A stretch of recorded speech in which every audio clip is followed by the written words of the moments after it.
A History of Bethany Chapel and its Missionaries in the 20th Century. There are three important dates in the history of Bethany Chapel in Yonkers, New York: 1904, 1918, and 1938. Let's see what was happening in the world and in the chapel during those years. In 1904, the world was focused on many things. Teddy Roosevelt was elected president. The U.S. held the Olympics for the first time. And the St. Louis World's Fair was in full swing, giving the world exciting new things, not the least of which was fairy floss, or, as we know it, cotton candy. In Yonkers, folks would pass St. Mary's Church on South Broadway, there since 1848.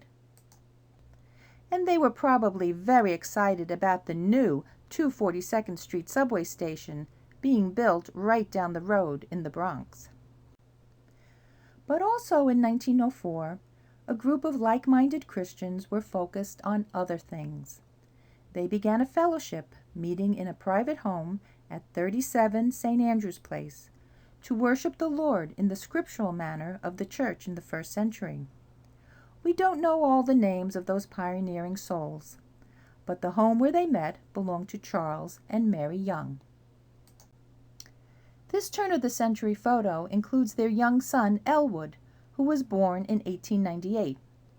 We will see Charles Young a few times more in later photos. At the same time, the James Slip Mission was in operation under, or nearly under, the Brooklyn Bridge, ministering to the servicemen coming in on the docks and the struggling men and women in the local area. When the directors died within months of each other, 50 men gathered to plead with the Lord for a replacement. No name was volunteered, and no one came forward. They met again and prayed earnestly, but still no one volunteered. After the third prayer session, Simon Holmgren, one of those 50, said he would do it. At the time, he was in his late 30s. The group did not know what to make of this, since he was a quiet, reserved, gentle man from Scotland, and had no experience dealing with the problems of the street. But his wife Ellen agreed with Simon that it was the Lord's leading.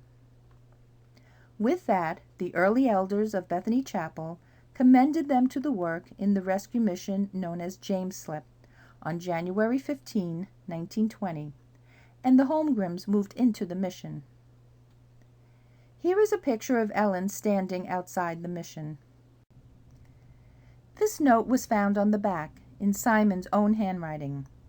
The place where my wife stood guard as a true soldier of Christ. Many a battle were fought here, especially when we had rough times with the children's weekly meetings. And that is how Bethany Chapel got its first commended workers. What does it mean when we say commended workers? We use the word commended because our missionaries are not sent out by any denomination, agency, organization, or mission board. When the elders of a local assembly are satisfied that the potential missionaries are both qualified and called by God to a particular work, they commend them or hand them over to Him for His gracious care, guidance, and provision to accomplish that work. Their desire is to serve the Lord and trust Him alone for their needs. They believe that the Lord knows their needs and will not fail them. The Holmgrens are also the reason why the ladies have their annual Christmas luncheon. In the mid-1920s, once a month, on a Wednesday night, the sisters from Bethany Chapel would go down to the mission and have a meeting for the ladies in that neighborhood. And at Christmas time, they would take gifts for them. Ellen Holmgren was not one to spend money on herself, so the sisters would bring her a nice gift of some needed clothing. When the mission closed in 1947, the meeting for Ellen came here to the chapel. Later, when others were commended, a donation was taken and gifts were purchased, wrapped, and mailed.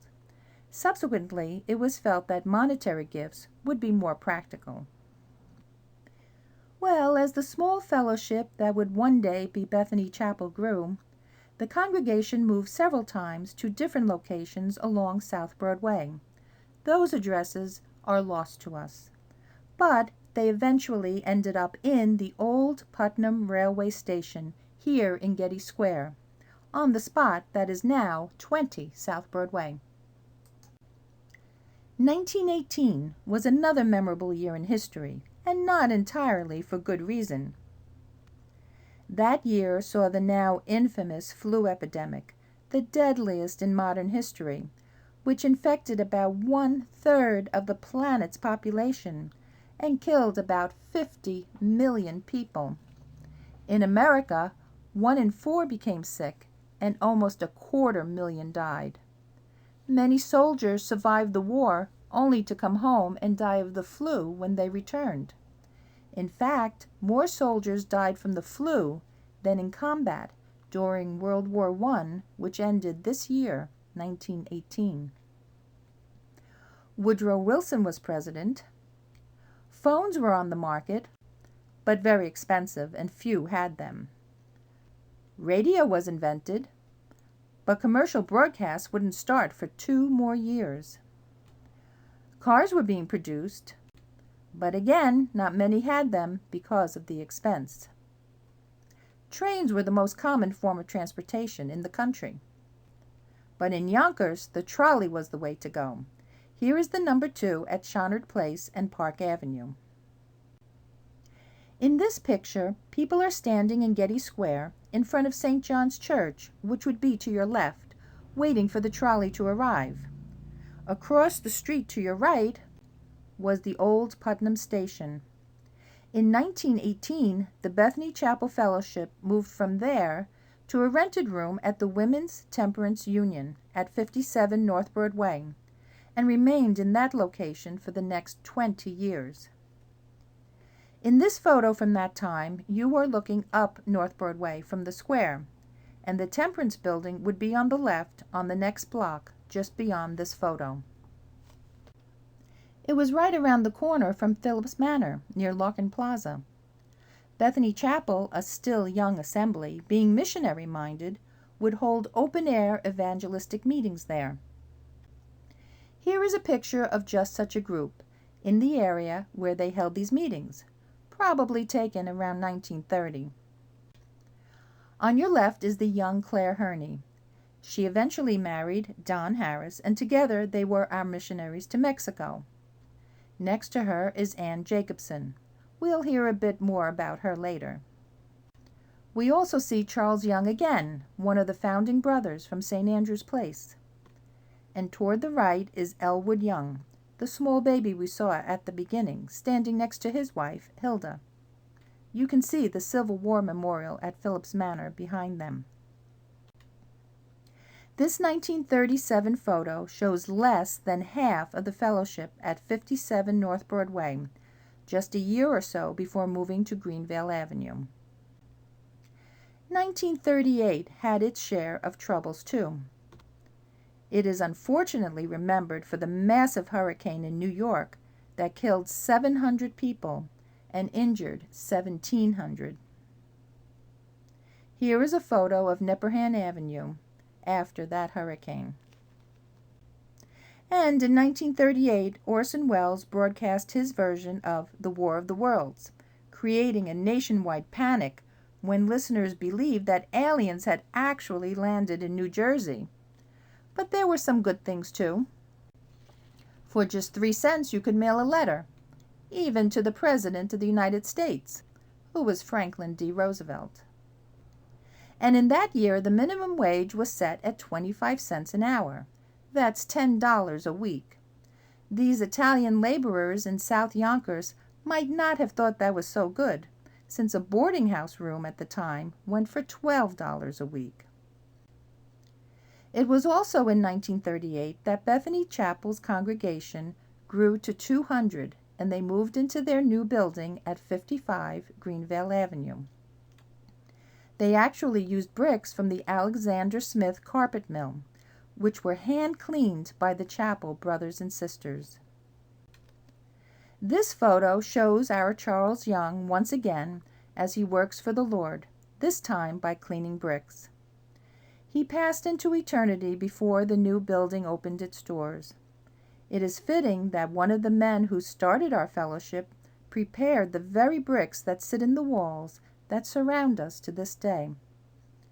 Once in the new building, our zeal for missions really took off. In 1942, we sent out Ernie and Virginia Gross, who worked in South Carolina and started the Overbrook Chapel in Greenville, as well as Camp Hope in Georgia. Then World War II came, and sadly the chapel lost two of our boys overseas, Sam Christie and Ed Drost's brother, Stephen Drost. Their names are on the War Memorial on Southboard Way. Right after the war, Miss Florence Barnwell was commended to the Lord to work among the Jewish population in New York City. She had done similar work in Vienna before the war. In 1948, the Giordanos left to work in various locations in the United States, including Connecticut, California, North Carolina, and Florida. Connie now lives in Texas. Also in 1948, the Wards went to minister the gospel in Mystic, Connecticut.